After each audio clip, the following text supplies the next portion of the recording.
بسم اللہ الرحمن الرحیم۔ معزز سامعین کرام، آج کی جو یہ پریزنٹیشن ہے اس کا موضوع مذہبی برداشت کے فروغ میں علماء کا کردار ہے۔ یہ دراصل ایک میرا مقالہ تھا جسے پیغام پاکستان بین الاقوامی کانفرنس بعنوان معاشرے میں امن، قومی یکجہتی اور سماجی و مذہبی ہم آہنگی کے فروغ کے نام سے جو یہ کانفرنس ہوئی، اس میں میں نے پیش کیا تھا، اور اسے ادارہ تحقیقات اسلامی نے آرگنائز کروایا تھا 27 دسمبر 2021 کو۔ تو ابھی اس کی تفصیل سے ہم اس موضوع پر کچھ چیزیں جو ہیں ڈسکس کریں گے۔ تو اس میں تمہیدی مبحث کے طور پہ جو چیز سامنے آتی ہے وہ اس موضوع کے حوالے سے اس کی معنویت ہے۔ اسلام کے روز اول سے اس موضوع کو ہم اگر دیکھیں تو اسلام ہمیں بطور ضابطہ حیات ہی برداشت اور رواداری کا داعی نظر آتا ہے۔ تو اس حوالے سے اگر تمہیدی کلمات کے طور پہ میں 2-3 باتیں عرض کروں کہ اسلام کا جو نظریہ تھا شروع دن سے وہ برداشت اور رواداری پر ہی مبنی تھا۔ ہاں، اس میں کچھ چیزیں تھیں، کچھ ایکسیپشنز تھیں کہ اگر ان رویوں کو، اگر ان برداشت کے جذبات کو کوئی ٹھکراتا ہے تو اس پر ایک الگ موقف تھا، لیکن بحیثیت مجموعی اور معمولی حالات میں اسلام کا جو مکی دور میں اور مدنی دور میں نبی صلی اللہ علیہ وسلم کی جو سیرت پاک کو دیکھنے سے ہمارے سامنے جو ایک تصویر بنتی ہے وہ یہی تھی کہ برداشت اور رواداری اور یعنی معاشرے کو ڈی اسٹیبلائز ہونے سے ہر ممکنہ حد تک بچانے کی جو ایک کوشش نظر آتی ہے وہ تھی۔ تو یہ ایک تمہیدی بات ہے، اس کو ہم آگے لے کے چلتے ہیں کہ مذہبی برداشت اسلامی تہذیب کے ابتدائی دور میں ہمیں بڑی کھل کے نظر آتی ہے۔ اب یہ تمہید سے ہم ہٹ کے کنٹینٹ پہ بات کر رہے ہیں۔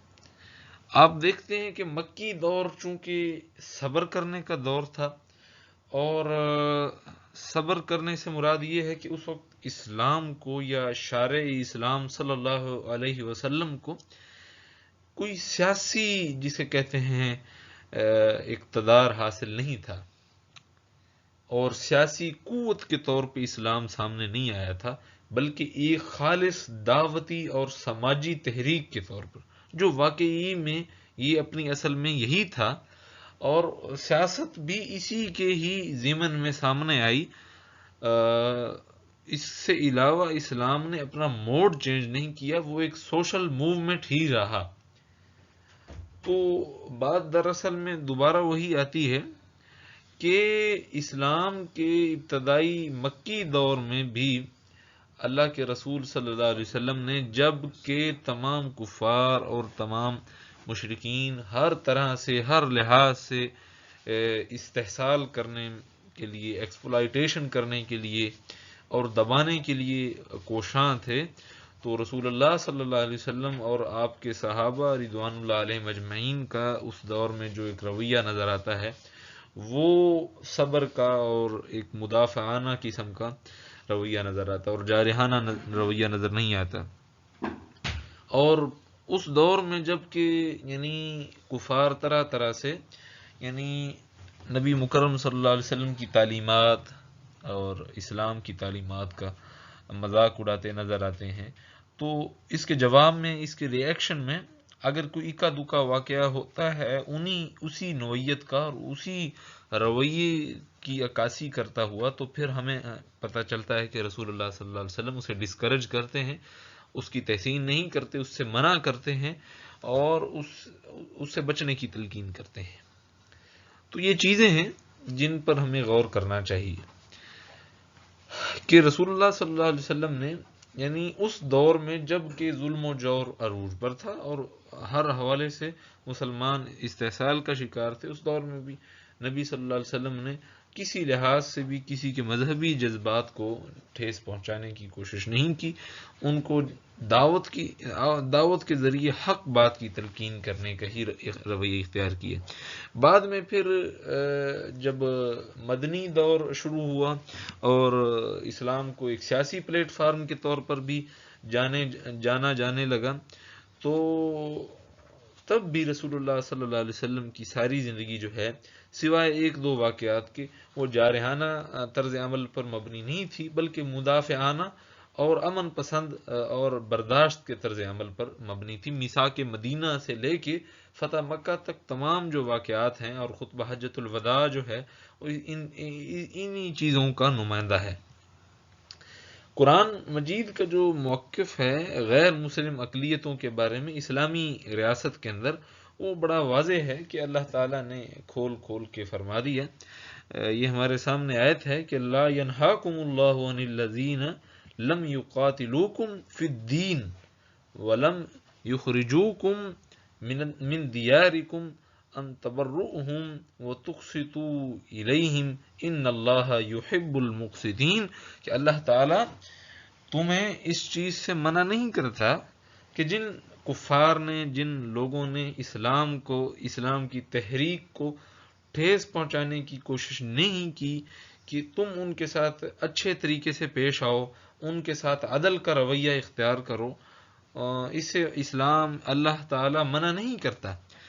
اب یہ ایک اصولی سٹیٹمنٹ ہے کہ کوئی بھی غیر مسلم جو اسلام کی نظریاتی اساسوں کو ٹارگٹ کرنے کے جو ہتھ کنڈے ہیں ان میں ملوث نہیں ہے، ان کے ارتکاب میں ملوث نہیں ہے، اور ایک عام شہری ہے، تو اسلامی ریاست میں اس کے ساتھ عدل اور انصاف والا، برابر والا ہی سلوک ہوگا۔ اور یہ نہیں ہو سکتا کہ جناب مسلمان کے ذہن میں ہو کہ یہ غیر مسلم ہے اور اس کو میں اس دوسرے درجے کے شہری کے طور پر لوں۔ تو یہ چیزیں ہیں، یہ قرآن مجید کا اصولی موقف ہے جو ہمارے سامنے آتا ہے۔ خلفائے راشدین کا طرز عمل بھی چونکہ نبی اکرم صلی اللہ علیہ وسلم کے وہ خلفاء تھے، اور ان کا طرز عمل بھی ہمارے سامنے ایسا ہی ہے، اور ہمارے پاس کئی کیسز ایسے ہیں کہ جس میں خلفائے راشدین نے مسلمانوں کے کیسز میں، جب کہ آگے سے دفاع میں یا استغاثہ میں غیر مسلم ہوتے تھے، تو اس بات کی کوئی رعایت نہیں کی کہ جناب یہ تو جو ہے وہ مسلمان ہے، اور یہ جو استغاثہ والا ہے یا دفاع میں ہے پیش ہوا آدمی، یہ غیر مسلم ہے، تو پھر ان کے لیے کوئی دونوں کے درمیان کوئی امتیازی سلوک ہو، نہیں، ایسا نہیں ہم دیکھتے۔ اور حتیٰ کہ یعنی کئی ایسے واقعات ہیں جن کو یعنی بیان کرنا وقت کی قلت کی وجہ سے ممکن نہیں ہے، کہ وہ ہمیں بتاتے ہیں کہ خلفائے راشدین نے ایسے ہر عمل سے گریز کیا کہ جس سے کوئی مذہبی امتیاز اور مذہبی جو ہے یعنی ایک عدم برداشت وہ جنم لے، اور مذہب کی بنیاد پہ معاشرے میں کوئی تقسیم پیدا ہو، عبادات اور عقائد اور یہ ہر چیز تو مختلف تھی، ڈومیننسی بھی اسلام کی تھی، لیکن کسی کو ڈی گریڈ کرنے کے لیے اور کسی کو سپریس کرنے کی کوئی کوشش نہیں کی گئی۔ فقہاء اور مجتہدین نے بھی جو اخذ و استنباط کیا نبی اکرم صلی اللہ علیہ وسلم کی سنت سے، قرآن مجید سے، اس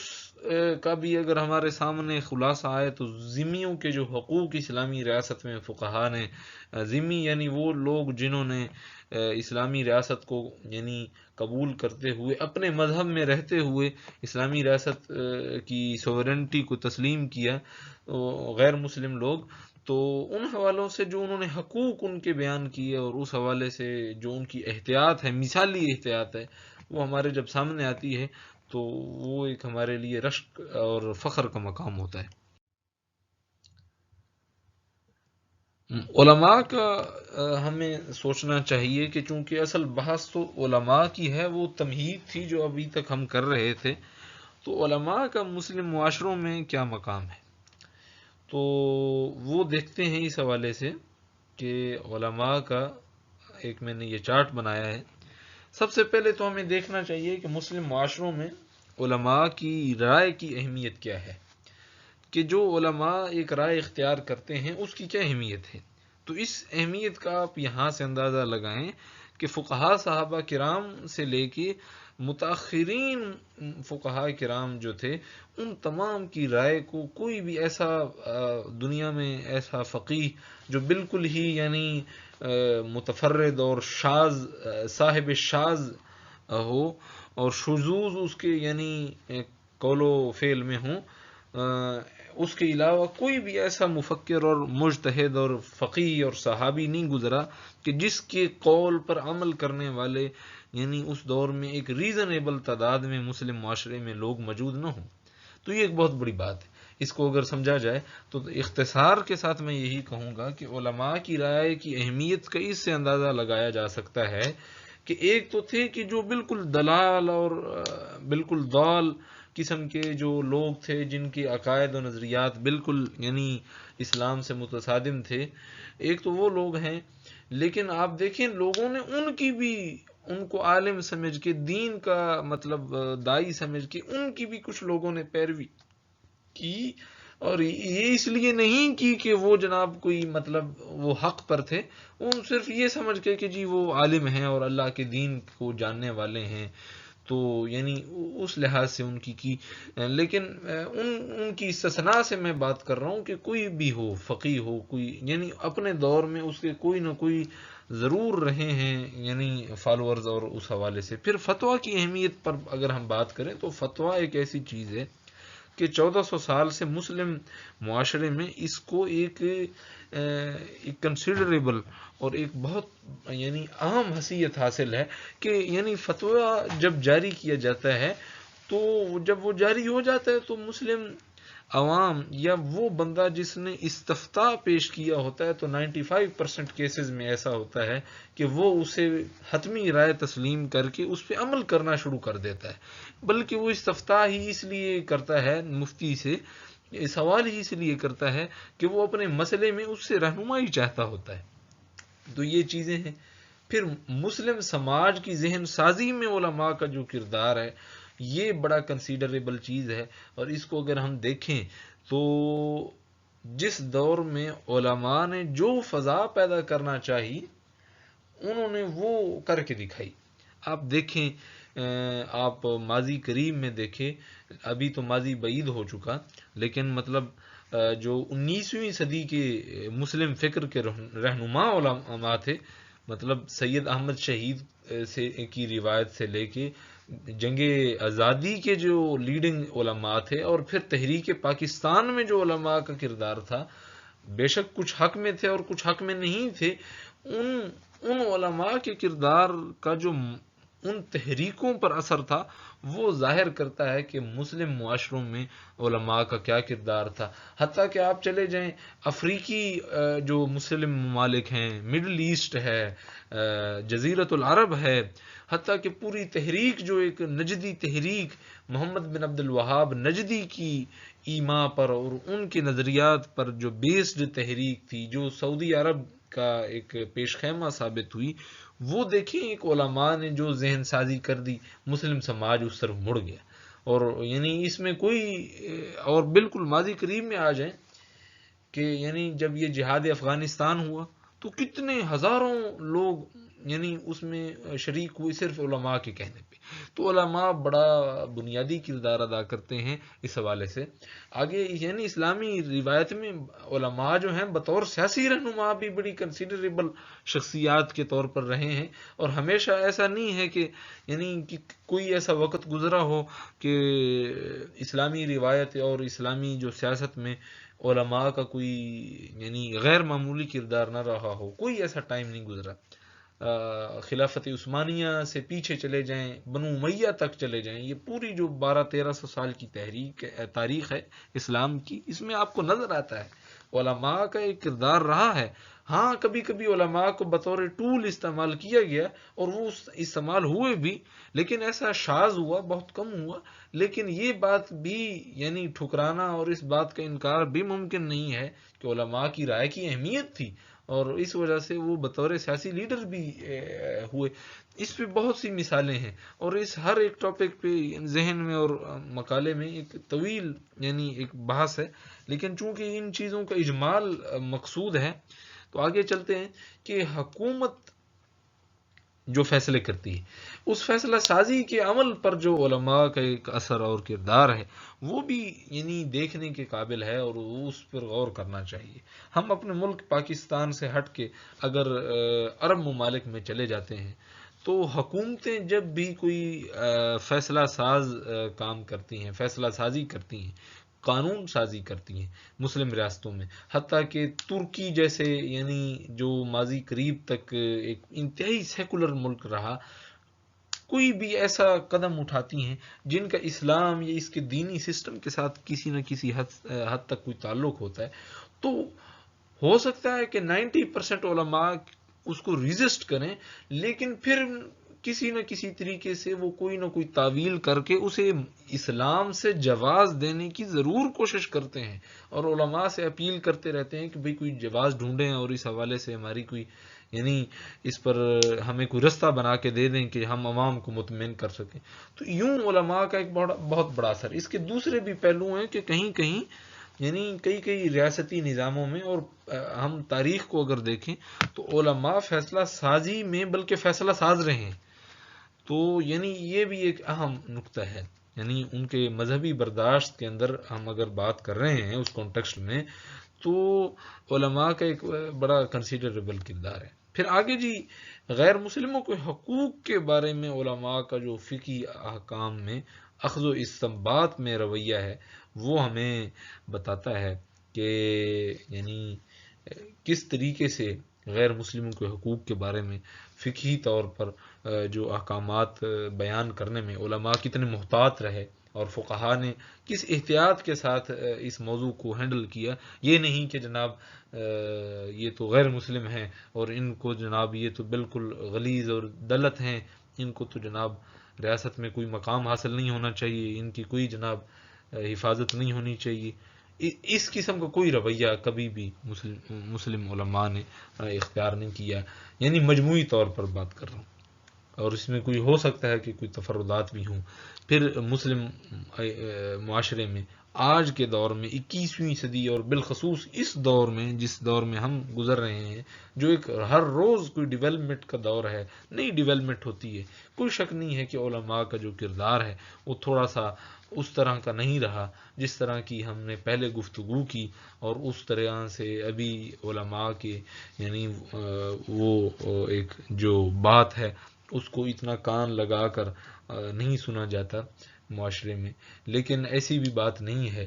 کہ بالکل ہی نہیں سنا جاتا، ایک مقتدر حلقوں میں یہ بات ضرور کی جا سکتی ہے، لیکن اگر آپ عام آدمی کی بات کرتے ہیں، اور اگر آپ یعنی ایک سڑک پہ چلتے جاتے آدمی کی بات کرتے ہیں، وہ اگر اسے پتہ چلے کہ فلاں آدمی جو ہے وہ عالم ہے اور وہ یہ کہہ رہا ہے کہ جناب سڑک کے اوپر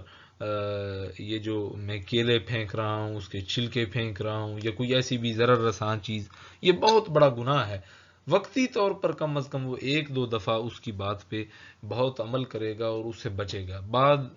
میں شاید وہ اس پر استقامت اختیار نہ کر سکے۔ لیکن ایک بات تو حتمی ہے اور یقینی ہے کہ یعنی کسی بھی عالم کی بات کو سن کے عام عوام اور عام آدمی جو مسلم معاشرے میں رہتا ہے وہ اسے بالکل لائٹ نہیں لیتا، بلکہ اس کو وہ کنسیڈر کرتا ہے اور اس کی اہمیت کو سمجھتا ہے۔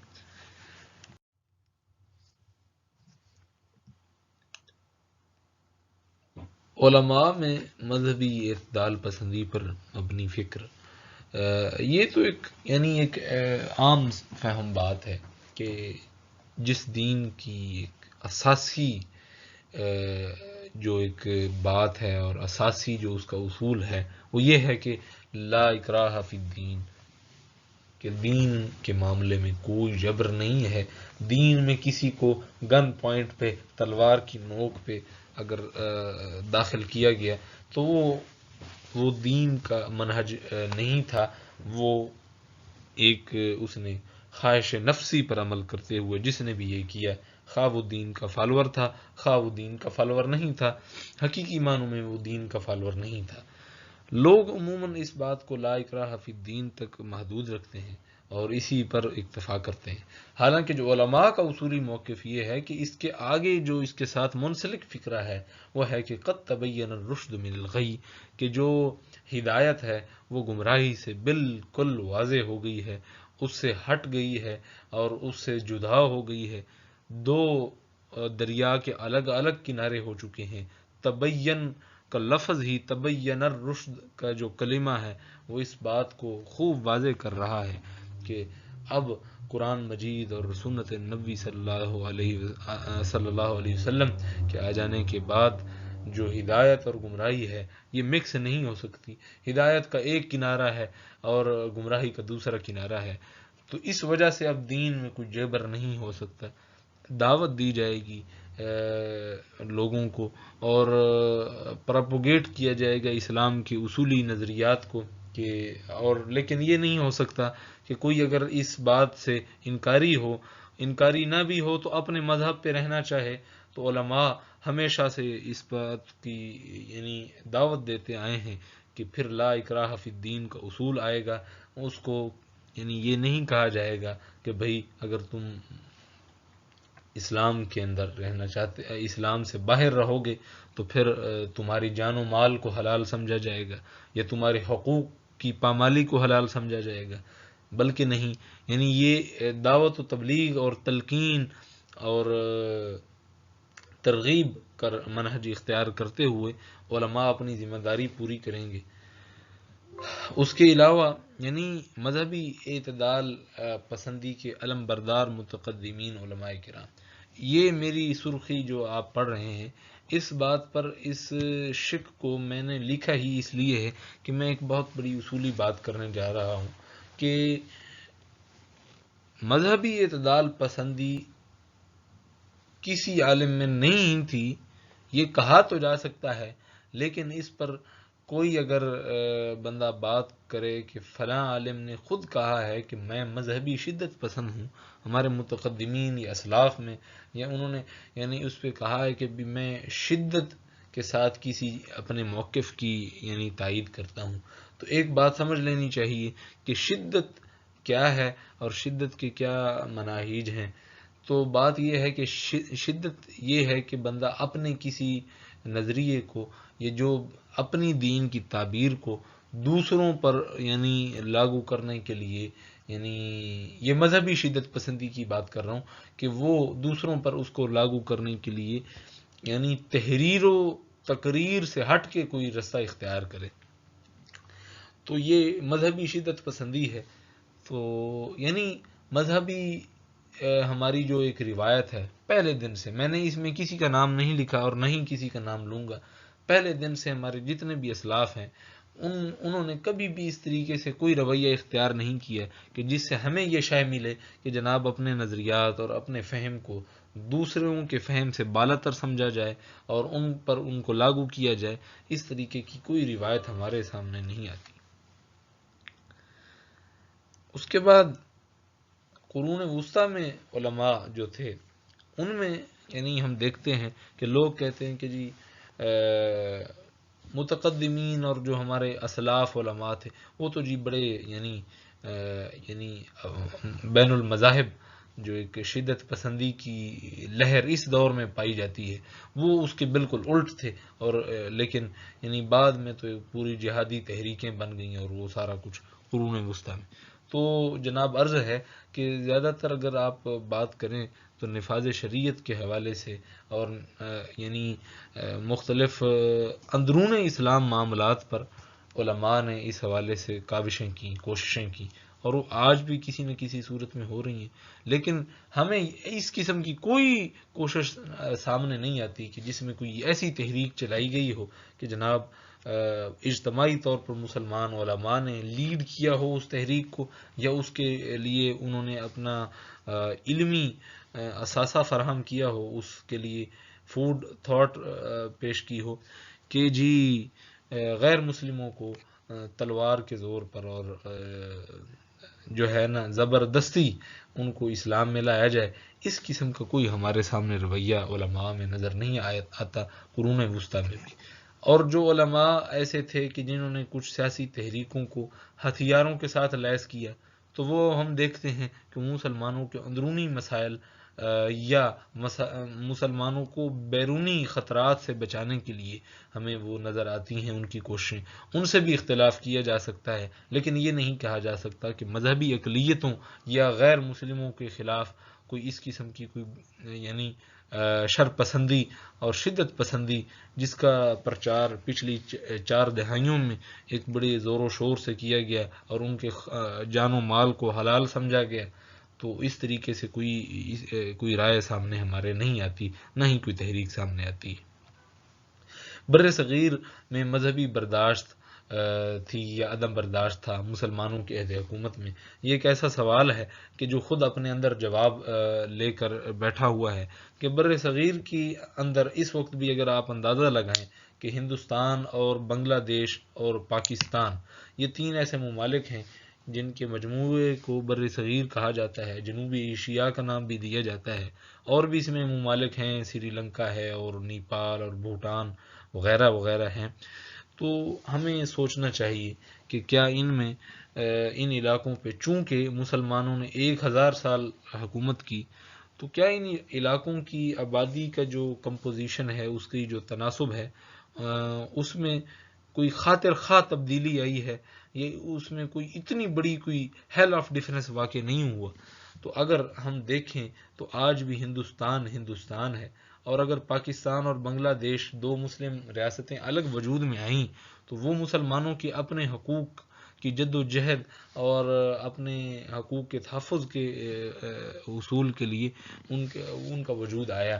اصل میں سوال یہ ہے کہ کیا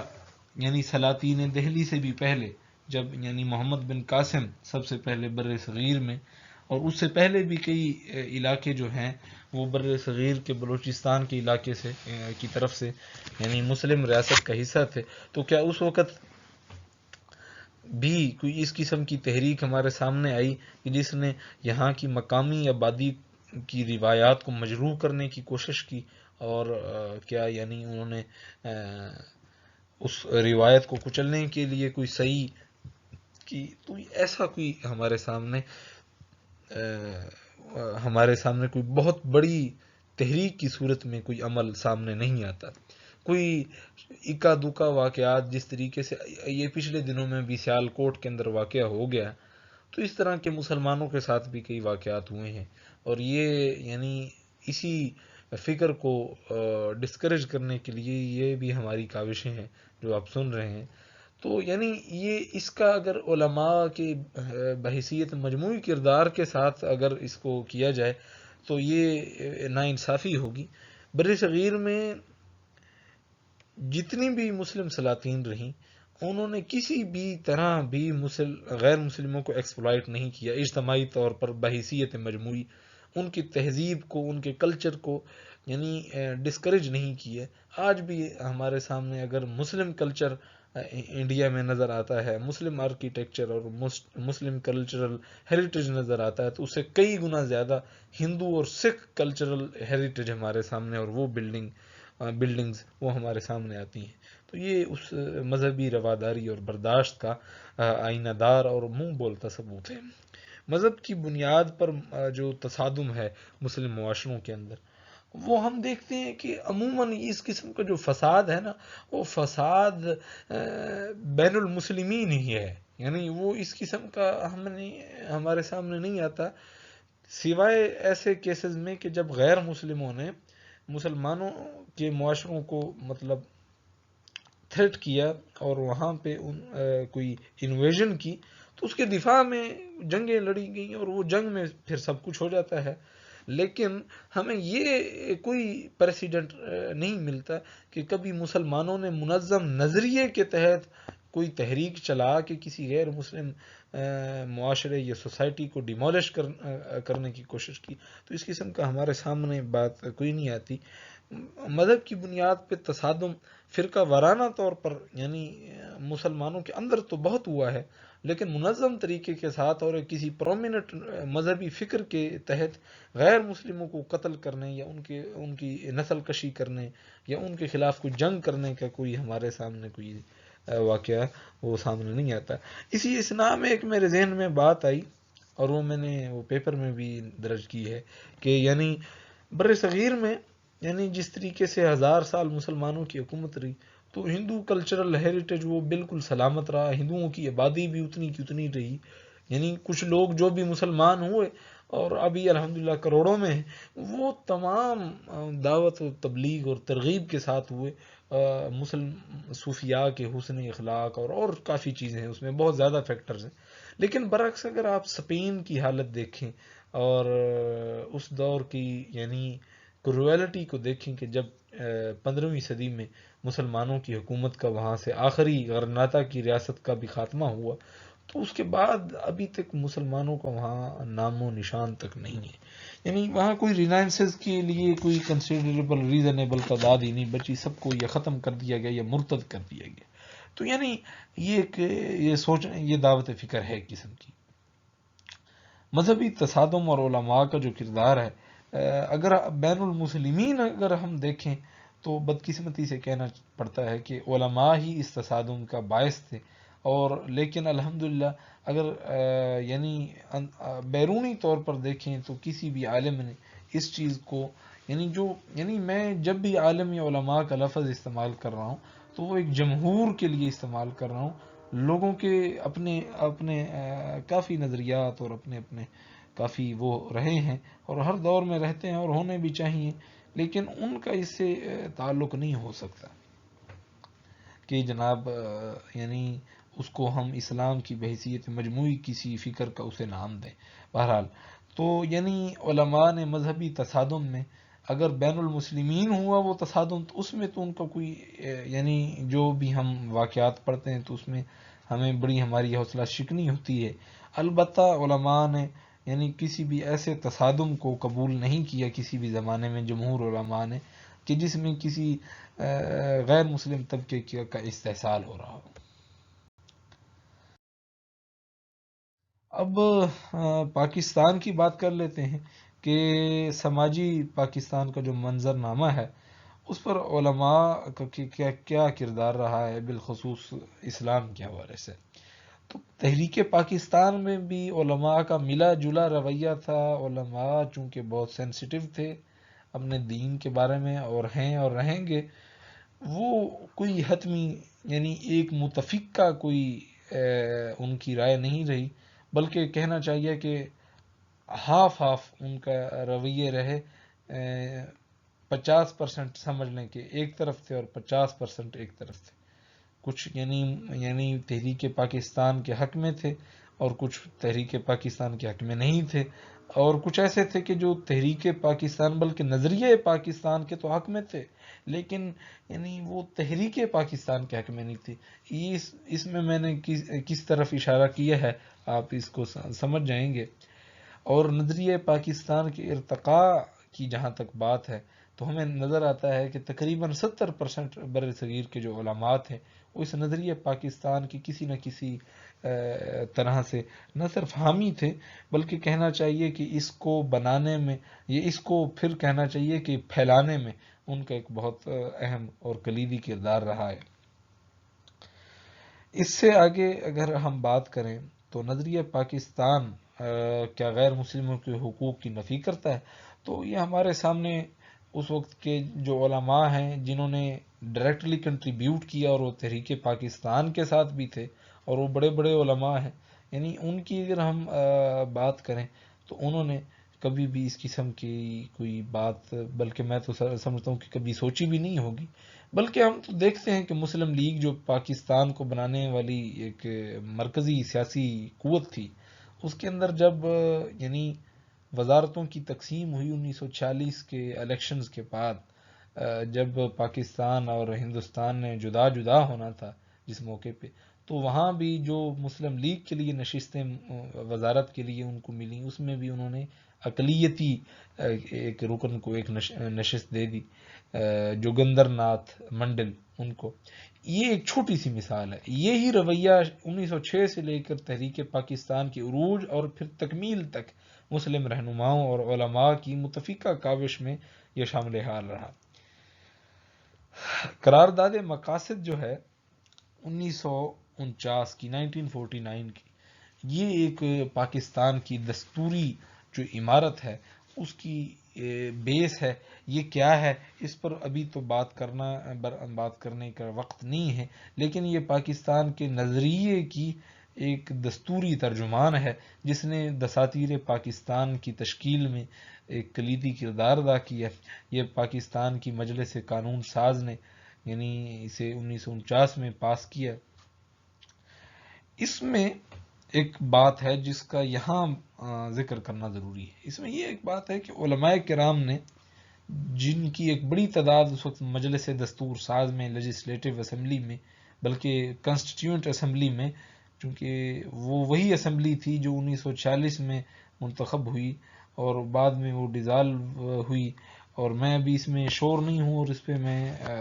آپ کو دعوت فکر دوں گا. ایک اسمبلی جو اس وقت بنائی گئی تھی، کانسٹیٹیوٹ اسمبلی جس نام سے ہی واضح ہے، وہ جو اسمبلی بنائی گئی تھی اس میں علماء اور اقلیتی رکن جو تھے ان کی ایک قرارداد مقاصد پر پوری بحث ہے. انہوں نے اس بحث کے اندر ایک ڈیبیٹ کی ایک دوسرے کے ساتھ کہ بھئی قرارداد مقاصد تو کہتی ہے کہ سوورینٹی آف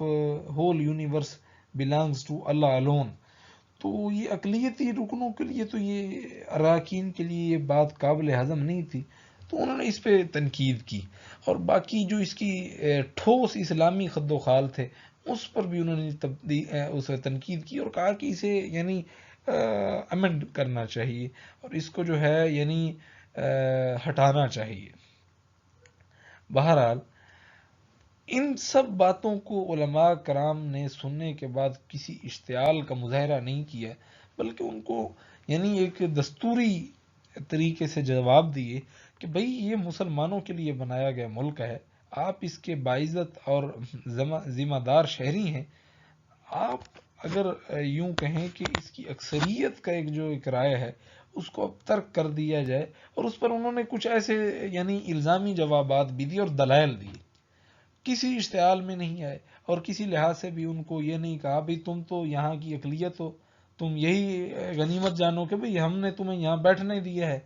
ورنہ ہم تو تمہیں جناب کسی زندان میں ڈال دیتے. اس قسم کا کوئی رویہ اختیار نہیں کیا. یہ ایک بہت بڑا مطلب جسے کہتے ہیں نا کہ علماء کی مذہبی برداشت کے اندر ایک سمجھے کہ سورج کی حیثیت رکھتا ہے. پھر یہ بات کہ جو دساتیر تھے، بدقسمتی سے پاکستان میں دساتیر بھی اتنے بنے، حالانکہ شاید بہت کم ممالک میں اس قسم کی کوئی واقعات ہوئے کہ پورے کے پورے دستور کو جناب ختم کیا گیا اور پھر نیا بنایا گیا، پھر ختم کیا گیا، پھر نیا بنایا گیا، اور کئی مارشل لا اور من مانیاں، اور ابھی تک وہ سلسلہ جاری ہے. 1973 کے بعد بھی اس پر کئی جو ہیں لاٹھیاں پڑ چکی ہیں. لیکن ان دساتیر کی تدوین میں جو علماء کا کردار ہے وہ بھی ایک یعنی معنی خیز کردار تھا. اور اس کے اندر یعنی جہاں علماء نے تنقید کی ان دساتیر پر، لیکن یہاں انہوں نے جو بات کی وہ بڑی قابل غور ہے کہ غیر مسلموں کے حقوق اور ان کی جو مذہبی آزادیاں ہیں ان پر کوئی علماء کے جو متفقہ اعلامیہ آتے رہے ان تینوں دساتیر پر،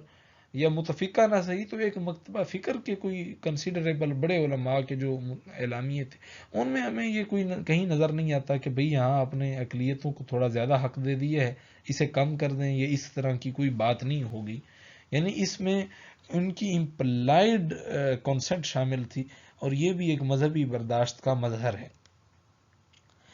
اور یعنی یہی میں نے ابھی بات بیان کر دی ہے. اور پاکستان میں اقلیتوں کے تحفظ کے حقوق کے حوالے سے اگر علماء کا کردار آپ دیکھیں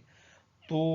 کسی بھی ایسے واقعے کو جس میں اقلیتی کسی بھی شہری کے حق کی جو ہے اس کے حق کی خلاف ورزی ہوئی تو اس پر کبھی علماء نے بحیثیت مجموعی اسے اپریشیٹ نہیں کیے. کچھ لوگوں نے شاید کیا ہو، شاید اس کو شے بھی انہوں نے ہی دی ہو، لیکن بحیثیت مجموعی ہمیشہ انہوں نے اس کی مذمت کی ہے، اور ان چیزوں کو منبر و محراب سے بھی بعد میں یعنی بیان کیا ہے کہ جی ایسا کرنا نہ ہمارے دین کی تعلیم ہے اور نہ ہی ہمارے لیے اخلاقی طور پر یہ ہم پر کوئی یعنی یہ مناسب بات محسوس ہوتی ہے. تو جامعہ محمدی شریف چنیوٹ یعنی جہاں سے میرا تعلق ہے، تو وہ بھی اسی حوالے سے ایک مثال ہے کہ وہاں پر یہ 1932 میں ادارہ قائم ہوا. تو اس ادارے میں اس دور میں جب یہ قائم ہوا 1932 میں، اس وقت متحدہ ہندوستان تھا اور اس کے آس پاس ایک بہت بڑی تعداد میں غیر مسلم رہتے تھے. ایک یہ مذہبی تعلیمی ادارہ تھا جو کہ بعد میں کالج بنا، اور اب بھی کالج ہے اور مدرسہ بھی ہے اور بہت بڑا اس کا سیٹ اپ ہے، یعنی روایتی مدرسے سے ہٹ کر تھا. اس کے اندر جو بھی علماء پیدا ہوئے اس نے پیدا کیے، یا اس کے علاوہ اس کی جو ایک بحیثیت مجموعی فکر تھی، اگر آپ اس کی مطلب مختلف حوالوں سے اس کی مختلف ڈائمنشنز کو دیکھیں تو اس میں ایک بہت بڑا حصہ جو ہے آپ کو صرف اور صرف مذہبی برداشت کے فروغ پر آپ کو نظر آتا ہے. تو یعنی آپ دیکھیں کہ اس دور سے میں نے اس پہ اسٹڈی کی کہ اس دور سے ہی مذہبی اقلیتوں کے حقوق کے حوالے سے کچھ جو سنجیدہ علماء تھے وہ ان تحفظات سے آگاہ تھے کہ جو مستقبل میں ممکنہ طور پہ سامنے آ سکتے تھے. تو یعنی یہ چند ایک تحریکیں ہیں جن میں سے ایک جامعہ محمدی شریف بھی ہے کہ جس نے یعنی ایک بیانیے کی نفی کرنے کے لیے جو ہے کہ جی اقلیتی جو ہے فرد وہ اسلامی ریاست کا برابر کا فرد نہیں ہے، اس کے حقوق نہیں ہیں، اور مذہبی جو کلاس ہے وہ اس کو پسند نہیں کرتی اس کے حق کو، تو اس کی نفی کرنے والی تحریکوں میں سے یہ بھی ایک ہے.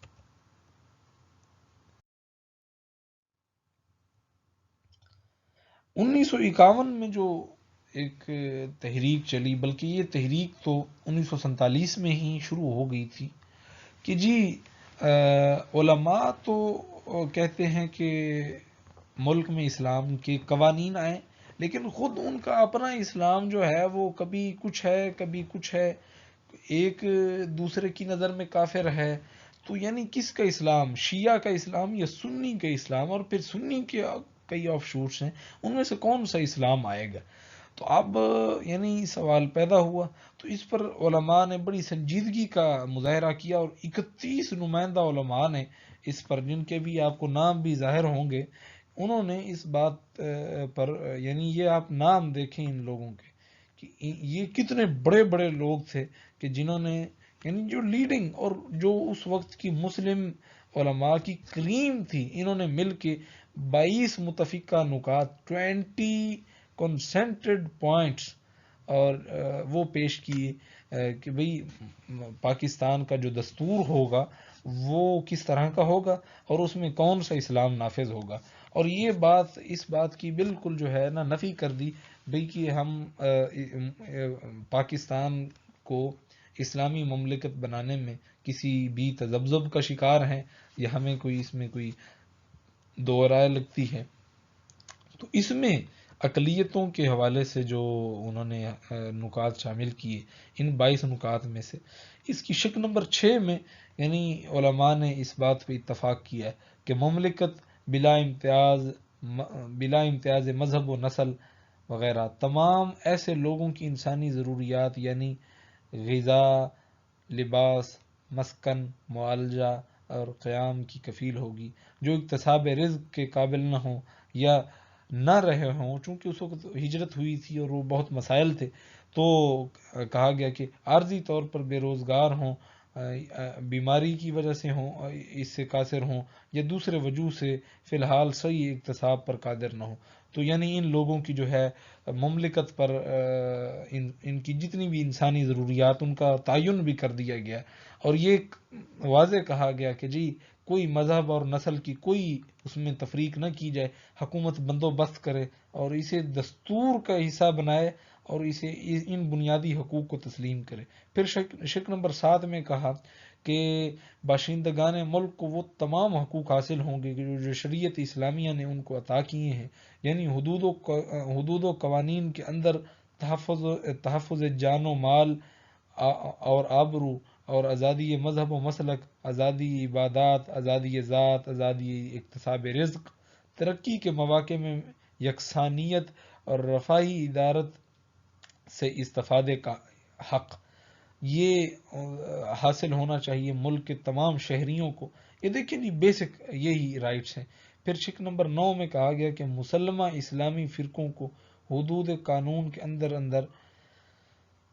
پوری مذہبی آزادی حاصل ہوگی. انہیں اپنے جو ان کے پیکر ہیں، ان کے مکتبہ فکر سے تعلق رکھنے والے لوگ ہیں، پیرو ہیں، اپنے مذہب کی تعلیم دینے کا حق حاصل ہوگا. وہ اپنے خیالات کی آزادی کا اظہار آزادی کے ساتھ کر سکیں گے. ان کے شخصی معاملات کے فیصلے ان کے فقہی مذہب کے مطابق ہوں گے، اور ایسا انتظام کرنا مناسب ہوگا کہ ان کے لیے قاضی جو ہے مناسب فیصلہ کر سکے. اور پھر شق نمبر 10 میں بڑی رولنگ سٹیٹمنٹ دی گئی کہ غیر مسلم باشندگان مملکت کو حدود و قانون کے اندر مذہب و عبادت، تہذیب و ثقافت اور مذہبی تعلیم کی پوری آزادی ہوگی،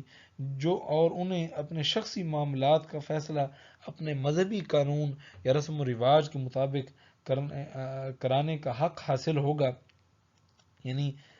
ان کے پاس کوئی ایسی، یعنی ان کو کوئی اپرچونٹی ان سے واپس نہیں لی جائے گی صرف اس بنا پر کہ جی وہ غیر مسلم ہیں. پھر ایک اور رولنگ سٹیٹمنٹ دی گئی کہ جی شق نمبر 11 میں کہا گیا کہ غیر مسلم باشندگان مملکت سے حدود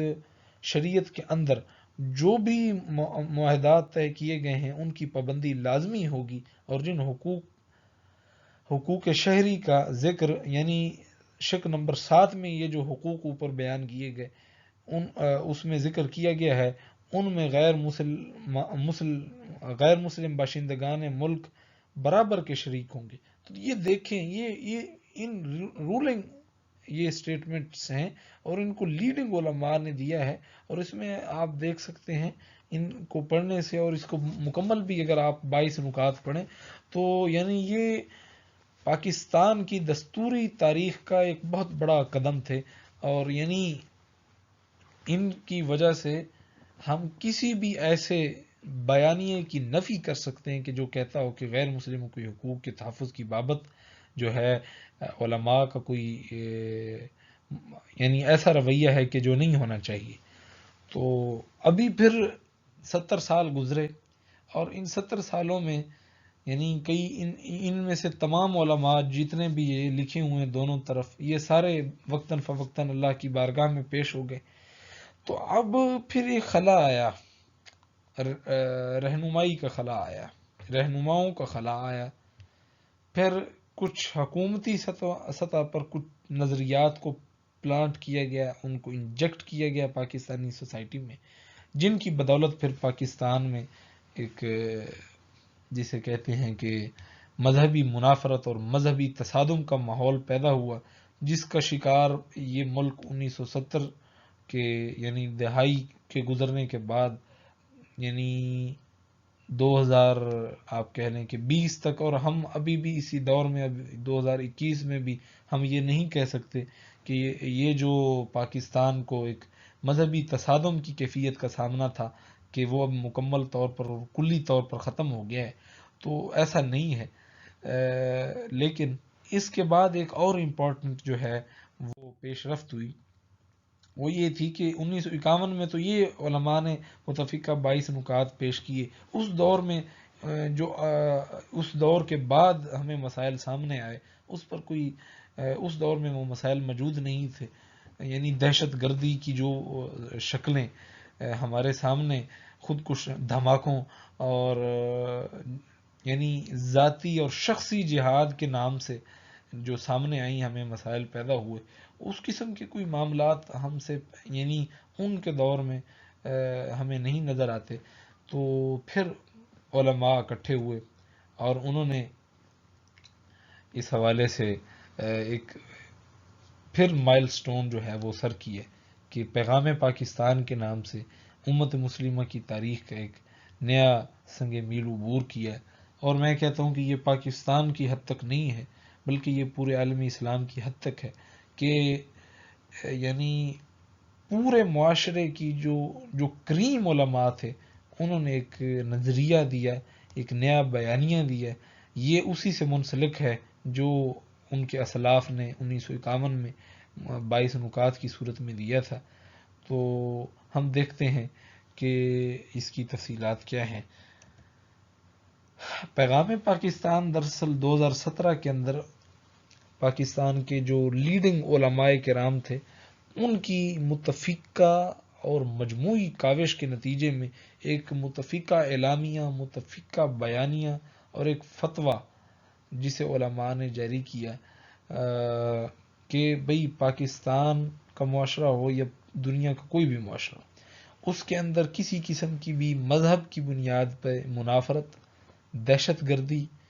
ہتھیار کا استعمال اور اسے اپنی ذاتی سطح پہ جہاد سمجھ کے کرنا، یہ تمام ناجائز ہیں اور کسی بھی ایگزسٹنگ ریاست کے خلاف، صرف اس بنیاد پہ کہ جی یعنی یہ ہماری دین کی جو تعبیر ہے اس کے ساتھ ہم آہنگ نہیں ہے۔ تو یہ اس حوالے سے علماء نے ایک مکمل جامع مانع قسم کا ایک بیانیہ اور فتویٰ تیار کیا ہے، جسے صدر پاکستان کی درخواست یا استفتاء کے جواب میں تقریباً 1829 علماء کے توثیقی دستخطوں کے ساتھ جاری کیا گیا۔ اس بیانیہ اور متفقہ لائحہ عمل اور فتوے کی تیاری میں یعنی ملک کے اسی طریقے سے 1951 میں جو مسائل تھے اور جس طریقے سے وہ اکٹھے ہوئے تھے، اسی طریقے سے 2017 میں بھی پاکستانی علماء اکٹھے ہوئے۔ انہوں نے اسلام کے چہرے پر جو یہ دہشت گردی اور مذہبی منافرت کا ایک داغ جو یعنی ملا جا رہا تھا اور معاشرے میں بھی یہی بات پائی جا رہی تھی کہ شاید یہی اسلام ہے، تو اس کی پاکستانی معاشرے کی بلکہ عالمی معاشرے کی فکری رہنمائی یہ ثابت ہوئی۔ اور پیغام پاکستان کی تیاری میں علماء کا کردار ایسے ہی ہے کہ یعنی یہ قول علماء ہے جو کہ انہوں نے قرآن و سنت سے اخذ کر کے یعنی لوگوں تک پہنچا دیا ہے اور حکومت پاکستان کے اسے حوالے کر دیا ہے، اور حکومت پاکستان کی یعنی ان کے پوچھے جانے پر حکومت پاکستان نے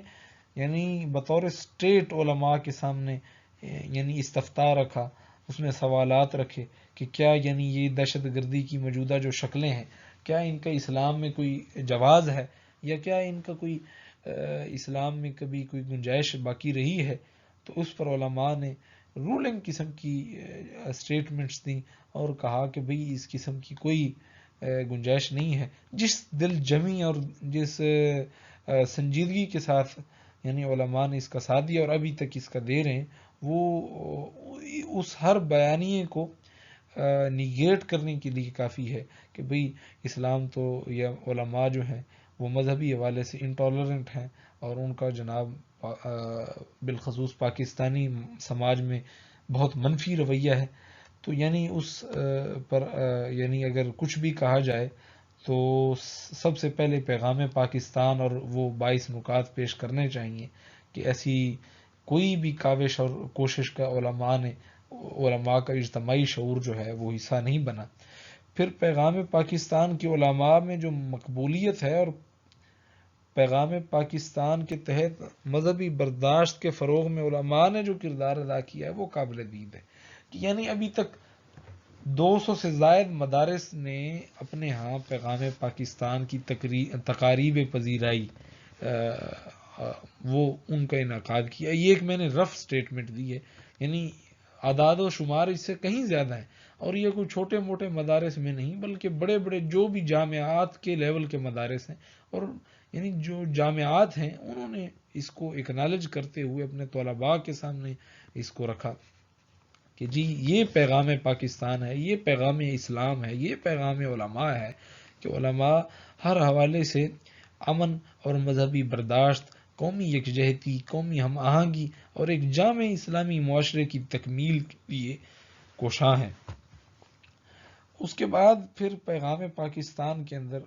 نہ صرف یعنی پیغام پاکستان کو رکھا گیا، اس کے نام کے ساتھ ایک اور صاحبان پاکستان کے نام سے ایک بیانیہ جو ہے جو اسی کا ہی تسلسل ہے اور اس کا مقصد یہ ہے کہ جامع اسلامی معاشرے کی تشکیل پاکستانی معاشرے کے اندر ہو اور پاکستانی معاشرہ ایک جامع انکلوسیو سوسائٹی ہو، تو یہ ایک عملی قدم ہے اس کی طرف، اور یہ پیغام پاکستان کا تسلسل ہے. یہ بھی ایک ڈاکومنٹ ہے کہ جس کے اندر پاکستان میں جو مذہبی اقلیتیں ہیں ان کو مکمل تحفظ دینے کے لیے قرآن و سنت سے جو ہمیں رہنمائی ملتی ہے، ان کے حقوق کے حوالے سے، ان کے حقوق میں جو سنجیدگی درکار ہے اس حوالے سے، اس پر یعنی یہ ڈاکومنٹ یعنی اس پر مشتمل ہے. اس کے علاوہ یعنی صرف یہی نہیں، صاحبان پاکستان کے تحت علماء نے بھی بہت سرگرمیاں کی ہیں. یعنی اس کا یہی مقصد نہیں ہے کہ جی صرف ڈاکومنٹ پہ دستخط کر دیے، اور اس کے حوالے سے علماء نے ممبر و محراب کو استعمال کیا، اور اس پر باقاعدہ علماء کی سرگرمیاں جاری رہتی ہیں. اور اس کے اندر یہ نہیں کہ صرف چند ایک کوئی چیدہ علماء کبھی کبھی سامنے آ جاتے ہیں. یعنی ابھی جامع محمدی شریف میں بھی اس حوالے سے ایک کانفرنس کا انعقاد کیا گیا. اور پھر جب آپ دیکھتے ہیں کہ سانحہ سیالکوٹ یہ اس قسم کا کوئی اور واقعہ پیش آتا ہے، تو اس پر جو ابھی ہمارے مسلم اسلامک اسکالرز ہیں، تو وہ ان کا جو ایک مجموعی رد عمل ہوتا ہے وہ صاحبان پاکستان کی ہی ترجمانی کرتا ہے، پیغام پاکستان کی ہی توثیق کرتا ہے. تو اس کے علاوہ اب جو امکانات ہیں یعنی علماء کرام کے معاشرتی کردار میں مزید وسعت کے لیے، جو کہ ایک وقت کا تقاضا بھی ہے، تو ابھی جو سوسائٹی ہے اس کا جو نوجوان طبقہ ہے وہ اکثریت میں ہے. اب اس اکثریتی طبقے کو علماء کے پاس جو ٹولز ہیں، عدم برداشت کے نام سے جو ایک دھبا لگا ہوا ہے ان کے دامن پر، اس کو دھونے کے جو ٹولز ہیں وہ سب سے پہلے ممبر و محراب ہیں. کہ لوگ جمعہ پڑھتے ہیں، عیدین کی نمازیں ادا کرتے ہیں، تو وہاں پر درس یا جو تقریر کی جاتی ہے، خطبہ دیا جاتا ہے، اس کے اندر ایک اجتماعی رہنمائی پیش کی جائے کہ اسی پیغام پاکستان میں جو قرآن و سنت سے استدلال کیے گئے ہیں انہیں کو لوگوں کے سامنے رکھا جائے کہ بھئی یہ حقیقت ہے، اور جو باقی چیزیں ہیں وہ شعبدہ بازیاں ہیں، وہ ذاتی اور وقتی مفادات کے حصول کے لیے ہی ان کا استعمال کیا گیا ہے. اس لیے آپ ان سے اجتناب کرتے ہوئے آپ یعنی ان حقیقی جو اس کے احکام ہیں اسلام کے، ان کی طرف توجہ کریں. اور اس کے ساتھ علماء کے پاس مدرسے کا جو ایک بہت بڑا ہتھیار موجود ہے مسلم سماج کی ذہن سازی اور فکر سازی کے لیے، کہ پاکستان کے اندر اس وقت یعنی پاکستانی یونیورسٹیوں سے کئی گنا زیادہ پاکستانی مدارس میں، دینی مدارس میں طلباء زیر تعلیم ہیں. تو اگر ان کے ذہنوں میں وہ حقیقی جو پیغام ہے وہ پہنچایا جائے، تو وہ ایک بہت مثبت طریقے کے ساتھ اس معاشرے کو آگے بڑھا سکتے ہیں. اور مذہبی جو سیاسی جماعتیں ہیں یا ویسے جو تحریکیں ہیں وہ بھی اس چیز کی پروموشن میں کلیدی کردار ادا کر سکتی ہیں. 21ویں صدی کے جو جدید معاشرہ ہے، اس کے اب تقاضوں سے بھی ہم آہنگی کی کوشش کرنی چاہیے. اور الحمدللہ علماء نے اس ضرورت کو بڑا بھانپا ہے. ہمارے سامنے کئی مدارس کی مثال موجود ہے کہ وہ جدید تقاضوں کے ساتھ، جامعۃ الرشید ہے، دارالعلوم کراچی ہے، جامعہ نعیمی ہے، اس طریقے سے، اور جامعہ محمدی شریف چنیوٹ ہے، اور بھی بڑے بڑے مدارس ہیں جنہوں نے ایک یعنی جمود کا جو ان پر الزام تھا اس کو غلط ثابت کر کے ریکنسٹرکشن کی طرف گئے ہیں، ریکنسلیشن کی طرف گئے ہیں، اور نئے نئے آئیڈیاز کو اڈاپٹ کرنے میں کوئی جو جھجک ہے اس کو محسوس نہیں کیا، اور اس کے ساتھ وہ چل رہے ہیں. اور ابھی بین المسالک تصادم سے بھی اجتناب کا ایک مکمل ایک لہر چل چکی ہے کہ علمی بحثیں جو ہیں وہ صرف خواص تک رکھی جائیں اور انہیں عوام میں نہ لے جایا جائے، کیونکہ وہ عوام کی سوچ سے اور ان کے فہم سے بالا تر ہیں. تو کیوں نہ ان کو ان تک محدود رکھا جائے کہ جن کے وہ یعنی فہم کے اندر ان کے فہم کی جورسڈکشن میں آتی ہیں تو ان کو وہیں تک محدود رکھا جائے. تو یہ چیزیں ہیں. اور اسلامی طرز عمل کے عین مطابق غیر مسلموں کے حقوق کے بارے میں عوام کو فکری رہنمائی کی فراہمی بھی جو ہے علماء نے اپنی ضرورت، اپنی ذمہ داری سمجھا ہے. اور جس طریقے سے یہ سیالکوٹ کا واقعہ ہوا تو ہم نے دیکھا کہ ممبروں پر جو ہے اور مساجد کے اندر خطبات جمعہ میں اس کا ذکر آیا اور اسے کنڈیم کیا گیا. تو یہ ایک بہت مثبت لہر ہے، اور میں تو سمجھتا ہوں کہ یہ پیغام پاکستان کے اندر جو ایک فکر کی جو ایک سمجھیں کہ اس کی عہد نو کیا گیا، اس کے ساتھ عزم نو کیا گیا، اسی اصل فکر کو جو قرآن اور سنت کی فکر ہے اس کو